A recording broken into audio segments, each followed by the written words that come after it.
என்னடா நீங்க எதிர்பார்த்த விட பீச்ல கூட்டம் அதிகமா இருக்கு, நிறைய தரும் போல. ஆமாண்ணே, எனக்கு கை ரொம்ப நேரமா ஊறுது. கைவசத்தை காமிச்சிடலாமா?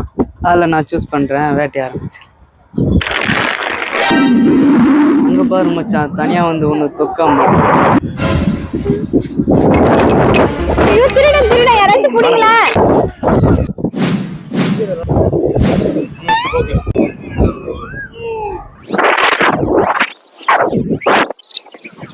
இது புடினா நானே அது. ஈடா ஈடா ஈடா என்ன உங்க செயின் தானே வேணும்? புடி. இந்தாம்மா உன் நகை. வெள்ளி வர பார்த்து இந்த மாதிரிலாம் கோல்டு செயினை போட்டு வராதும்மா.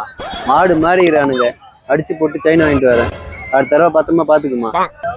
இது கவரிங் தானே, இதுக்காக போய் 3 பேர்கிட்ட சண்டை போட்டு வாங்கிட்டு வந்ததுக்கு ரொம்ப தேங்க்ஸ்ண்ணே.